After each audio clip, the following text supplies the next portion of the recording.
Here is a number that should stop you cold. As of the last published figure, over 70 million Nigerians have no national identification number, no NIN, no entry in the database that is now, by law, the foundation of every critical transaction in this country: your bank account, your SIM card, your passport, your access to government services, and under this new act, potentially much more. 70 million people. That is larger than the entire population of France. And the government just signed a law that doubles down on making that 11-digit number the spine of Nigerian citizenship in the digital age. President Tinubu himself declared it plainly at the signing.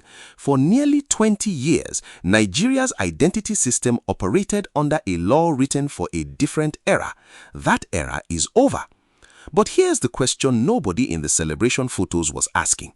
If the era is over, what happens to the tens of millions of Nigerians who never made it into the old one? Stay with me, because this law is either the most consequential digital infrastructure decision Nigeria has made since the SIM card mandate, or it is a modernized framework built on a foundation that is still crumbling. By the end of this video, you will know which one it actually is. Before we go any further, if you are new to this channel, welcome. Naija Insight Desk exists for one reason: to give you the kind of analysis that goes beyond the headlines and the noise. Subscribe now, because this conversation is about to get deeper. On Friday, June 26, 2026, President Bola Ahmed Tinubu signed the NIMC Act 2026 into law at the State House in Abuja. Present at the ceremony was Senate President Godswill Akpabio, Deputy Speaker Benjamin Kalu, House Leader Julius Inhonbere, Attorney General Lateef Fagbemi, Interior Minister Olubunmi Tunji Ojo, NIMC Director General Dr. Abisoye Koka Odusote, and notably a representative of the World Bank. That last name matters. We will come back to it. The NIMC Act 2026 officially repeals and replaces the NIMC Act of 2007, nearly 2 decades of legal stagnation in how Nigeria manages the identity of its citizens. Think about what happened in those 19 years. Mobile banking arrived, BVN launched, the SIM card NIN mandate forced mass enrollment, e-government portals multiplied, digital payments went from novelty to daily infrastructure, and through it all, the legal framework governing who owns your biometric data, who can access it, and what they can do with it remained anchored to a law written when the iPhone did not yet exist. Senate President Akpabio pushed back on claims that the legislation was rushed, insisting that federal lawmakers devoted nearly 2 years to stakeholder consultations, public hearings, and international benchmarking before approving the bill, this day live. That framing is important because the speed of signing became a minor talking point online. The government answer is, this was deliberate, not sudden. So, why now? The timing is not accidental. Nigeria is under a World Bank deadline, the target of 180 million NIN registrations by December 2026, tied to a $430 million multilateral financing agreement. A new law signals institutional seriousness to that financing architecture. It also gives NIMC expanded legal powers it needs to accelerate enrollment. The signing is as much a signal to Bretton Woods as it is to Nigerian citizens. That tension between international financing frameworks and domestic lived reality is the thread we will pull through this entire analysis. The World Bank representative was at that signing ceremony. Before this video is over, we need to talk about what that presence actually means for how this law gets implemented and who bears the cost if it doesn't. Let us be precise about what this law actually does, because the headline summary, NIMC Modernized, doesn't capture the institutional weight of what was signed. First, NIMC is now Nigeria's Digital Trust Authority. The new law designates NIMC as the root certification authority for Nigeria's national public key infrastructure and digital public infrastructure, effectively placing the Commission at the center of Nigeria's digital identity, authentication, and electronic trust architecture. What does that mean in plain language? It means NIMC now holds the cryptographic keys to Nigeria's digital economy. Every verified digital signature, every secure government transaction, every authenticated online service that routes through the national identity layer, NIMC sits at the top of that chain of trust. As Tinubu put it at the signing, every digital signature, every secure transaction, and every verified identity now runs through NIMC's certification authority. That's an enormous concentration of institutional power. We will examine the accountability question in a moment. Second, the NIN becomes the non-negotiable foundation of Nigerian civic life.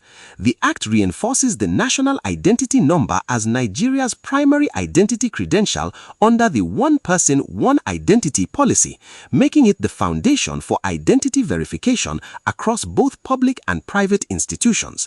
This is not new in practice. The same mandate already effectively made the NIN compulsory, but now it is codified comprehensively in law with expanded application. Third, data protection gets a legal upgrade on paper. The old NIMC Act of 2007 had almost nothing to say about how data should be handled once it was collected. The new act brings NIMC's data practices in line with the Nigeria Data Protection Act and international privacy standards, meaning your data, biometrics, address, date of birth, and linked credentials must be processed, stored, and protected under legally defined standards.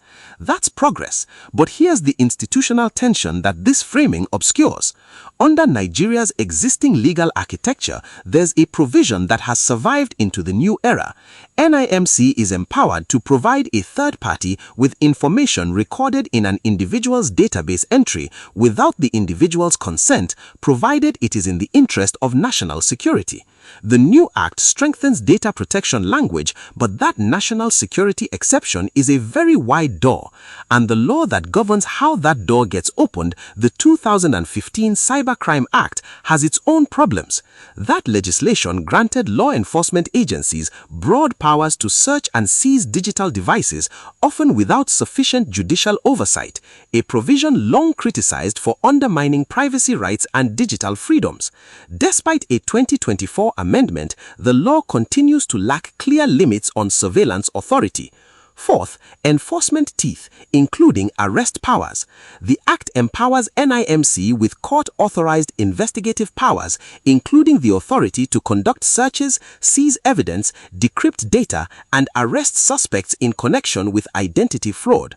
Corporate organizations found in violation face potential fines of up to NG 20 million naira, while individuals convicted of offenses face up to 5 years imprisonment. So, the institution that holds your biometric data now has arrest powers connected to that data. That's not inherently wrong. Fraud and identity theft are real, serious crimes. But it does raise the question that institutional analysis must always ask: has this institution demonstrated the governance maturity to wield powers of this magnitude? Before we close this section, I want to hold that question open, because when we get to the counter-arguments, we'll stress test whether NIMC as currently constituted is the right institution to hold all of this power. Keep that question in your mind. Who gains from this? Who loses? And why did this particular law get signed in this particular week? The Tinubu administration gains a credible reform optic at a moment it badly needs one. The political context matters here.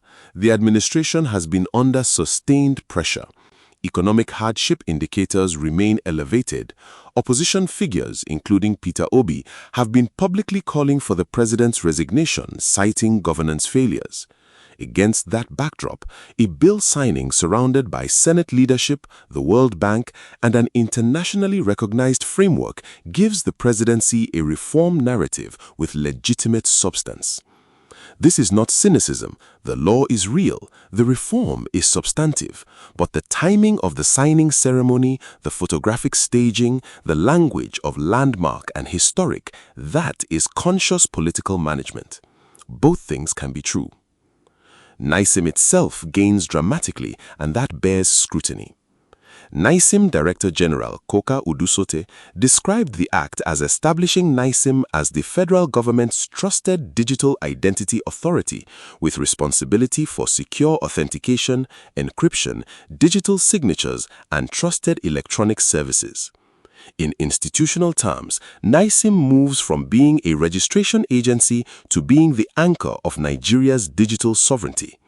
That is a massive expansion of mandate, budget justification, and political relevance. Agencies that achieve that kind of uplift have strong incentives to defend and expand it. The World Bank's presence is not decorative. Nigeria secured up to $430 million from the World Bank, the French Development Agency, and the European Investment Bank under the Identification for Development program. A representative of the World Bank sat in that signing room. That is not a courtesy appearance. It is a signal that this law is tied to conditions on disbursement. The new legal framework almost certainly satisfies a key policy trigger under that financing agreement, which means Nigeria's digital identity architecture is being shaped, at least in part, by the institutional preferences of multilateral lenders. That is worth naming clearly, not as a conspiracy, but as a structural reality of how development finance works. The 2027 electoral dimension is subtle but present. A comprehensive national identity database, fully integrated with security infrastructure, creates governing capacity. Interior Minister Tunji Ojo revealed at the signing that NIMC's integrated database had already been used to arrest terrorist operatives. That is a legitimate security function, but a centralized biometric database with expanded state access also creates infrastructure that, depending on who governs, can be turned toward other purposes. We are not saying it will be, we are saying the architecture now exists, and in a country preparing for a 2027 election in which digital voter verification will be contested, that is not a footnote. Who loses? The opposition parties lose a point of attack. This is a genuine reform they cannot credibly dismiss. State governors lose some leverage over parallel identity systems, and the private sector entities that have built verification businesses on the old framework now have to restructure around NIMC as the root certification authority. Here is something almost no one is reporting. As of the most recently available figures, NIMC enrollment in Bayelsa State stands at under 800,000 people in a state with an estimated population well over 2 million. And Bayelsa is not alone. 5 states in the low enrollment cluster are in the South-South and Southeast. If the NIN is now the foundation of every formal transaction in Nigeria, what does it mean that entire geopolitical zones remain structurally underrepresented in the database this law just made compulsory? Now, if what you just heard challenged what you thought you knew, drop it in the comments. I want to hear your read on this before we get to the part that reframes everything. This is where we move from institutions and politics to the question that matters most. What does this mean for the Nigerian on the ground? For enrolled Nigerians, the changes are tangible and immediate. NIMC says Nigerians should expect easier access to identity services, stronger protection of personal information, improved cybersecurity, safer digital transactions, faster identity verification, and wider access to digital services. If these promises are implemented with fidelity, a Nigerian accessing health records, pension services, or banking verification will encounter a more seamless, secure experience. For the unenrolled, and this is where the analysis has to be honest, the gap widens. As of the most recently published figures, NIMC enrollment stood at approximately 127 million against an estimated population of over 220 million Nigerians, leaving somewhere between 70 and 90 million Nigerians outside the database. The enrollment disparity is severe at the state level. 10 states and the FT account for 59 million of all enrollments. Bayelsa, Ebonyi, Ekiti, Cross River, and Taraba collectively represent the lowest enrollment cluster. These are states with rural populations, infrastructure deficits, and historically lower state capacity. A law that makes the NIN the gateway to formal economic life does not include those people, it excludes them more formally. The reform and the exclusion are happening simultaneously. The economic dimension, inclusion promise versus infrastructure reality. NIMC and the administration have framed this act as directly advancing the ambition of building a $1 trillion Nigerian economy by accelerating digital transformation and expanding financial and social inclusion. That is the aspiration. The friction is that digital financial inclusion requires not just an NIN, but a reliable internet connectivity, a smartphone or functional agent banking access, and a level of digital literacy that remains unevenly distributed across urban and rural Nigeria. The law can mandate a framework, it cannot mandate the infrastructure that makes the framework livable. The security dimension is real and cuts both ways. The Interior Minister has cited NIMC's integrated database in arresting terrorist operatives as evidence of the security value of a unified identity system. That is a genuine operational dividend. Nigeria's move mirrors the evolution of digital identity globally. Early adopters like India with its Aadhaar system were eventually bolstered by comprehensive legal frameworks to address privacy and security concerns that emerged after deployment. The lesson from Aadhaar is that centralized biometric systems deliver security benefits and introduce new categories of risk simultaneously, and that it takes years of contested litigation and policy iteration to get the balance right. India's Aadhaar system, the global model for unified digital identity, was declared unconstitutional in part by India's Supreme Court in 2018, just years after launch. The court ruled that mandatory Aadhaar linkage for private services violated citizens' right to privacy. Nigeria has just built a more powerful version of that architecture. The question is whether Nigeria's legal ecosystem has the institutional readiness to adjudicate the rights questions that will inevitably follow. Digital trust is becoming increasingly a priority for many African countries building digital public infrastructure. Kenya recently approved a dedicated cybersecurity agency to drive that agenda, and Nigeria's move mirrors that continental momentum. But Nigeria's situation is distinct from its peers in one critical respect: scale. With over 200 million citizens, Nigeria's digital identity infrastructure is not just a domestic issue, it is a continental benchmark. The World Bank has explicitly stated that Nigeria can set the standard for developing systems that are based on open standards, are interoperable, and enable access to services, and that by investing in digital identification, Nigeria can unlock its digital economy and create a ripple effect across the continent. That's extraordinary external validation. It also creates a governance trap. When your digital identity system becomes a regional model, institutional pressure to declare success, regardless of implementation reality, becomes very strong. For Nigerians in the diaspora, the Act delivers something concrete. Specific provisions are made for expanded inclusion for Nigerians residing abroad, with a focus on streamlining enrollment and verification for citizens living outside the country. NIMC has registered approximately 1.5 million Nigerian diaspora Nigerians in its database as of mid-2025, roughly half of the estimated diaspora population, following an upgrade to the diaspora enrollment platform. The Act gives that program a stronger legal foundation. For UK, US, Canada, and South African-based Nigerians specifically, passport renewal, property transactions, and access to digital government services back home now route through a system with a cleaner legal basis than anything that existed before. The practical improvement is real, but only if the enrollment backlog in diaspora centers is resolved. We have now laid out what the government says this law does, what the institutions gain from it, what ordinary Nigerians stand to gain, and what the structural gaps look like.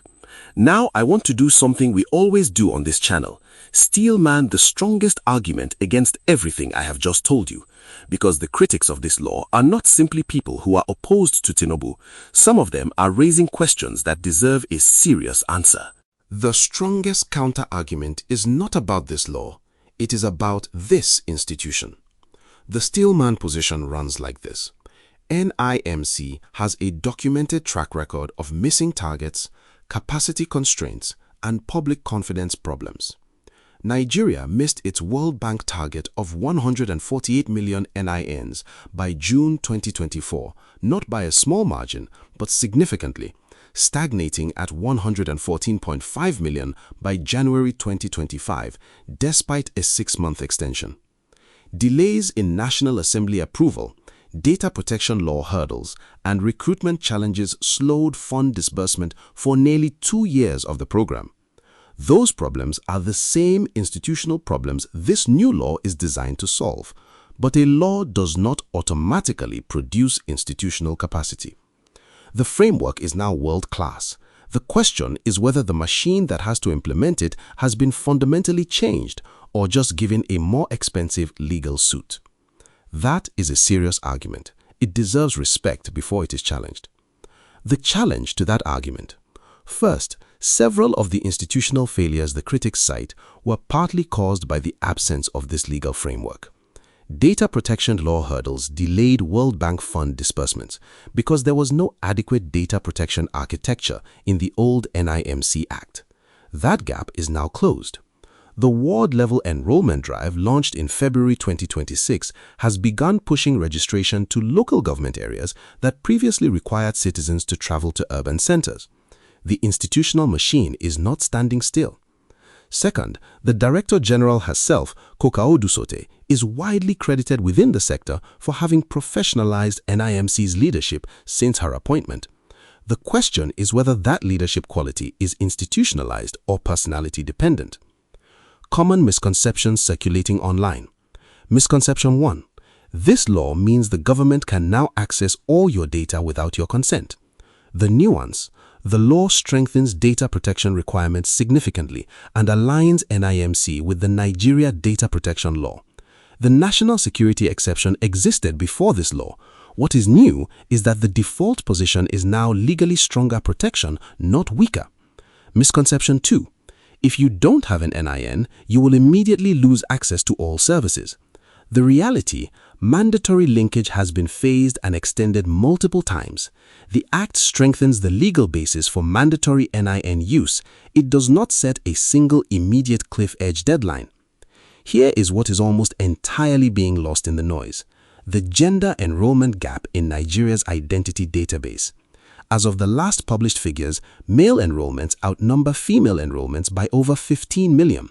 In a country where women's access to land, credit, inheritance, and formal employment is already structurally constrained, a foundational identity credential that reflects an existing gender gap will by design reproduce and deepen that gap in every digital service that it requires it. That is not a technical problem, it is a political and social one, and this law does not directly address it. What happens next? Here are the 3 most consequential signals to watch. Signal 1. Implementation pace and enrollment numbers. The World Bank deadline of 180 million NINs by December 2026 is now a critical test. NIMC needs to sustain approximately 3.3 million new registrations every month to hit that target. The 2025 monthly average was roughly 1.08 million, well below the required pace. The ward-level drive is an attempt to close that gap. If enrollment numbers do not accelerate measurably in the second half of 2026, the gap between the law's promise and its delivery will become the dominant story, and that will be a political liability for the administration, not just an implementation failure. Signal 2. The first serious data breach or rights litigation. Every major centralized identity system eventually faces its legitimacy test in the form of a breach or a rights challenge. Nigeria's cybersecurity legal architecture still lacks clear limits on surveillance authority and underspecified oversight mechanisms. When, not if, a significant data incident occurs, the question will be whether the Nigeria Data Protection Commission has the independence, capacity, and political support to enforce the protections this law promises. Watch the NDPC's response to the first major test carefully. Signal 3. Whether the NIN mandate extends to voting. This is the 2027 electoral tripwire.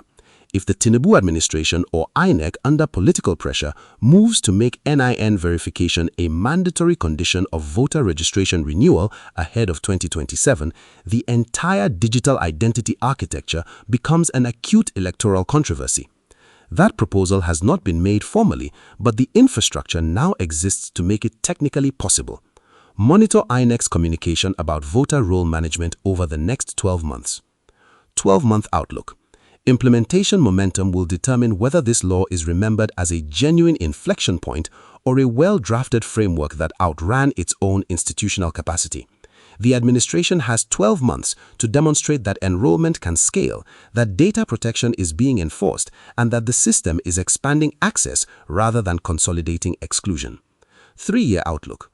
If the World Bank disbursement cycle is completed and enrollment approaches the 180 million target, Nigeria will have built one of Africa's most comprehensive digital identity systems and will face the governance questions that come with that. The rights litigation, the debates about surveillance, the gender and regional access inequities, those conversations are not prevented by this law, they are accelerated by it. We opened this video with a number. Over 70 million Nigerians outside the database that this law just made the foundation of digital citizenship. So here is the direct answer to the question we raised in the hook. Is NIMC ready for this mandate, or has Nigeria just written a law that is more ambitious than the institution tasked with delivering it? Drop your analysis in the comments. Push back where you think I have it wrong. If this analysis gave you clarity, not agreement, clarity, share it with one person who needs to understand what is actually happening. Like, subscribe, and I will see you in the next one.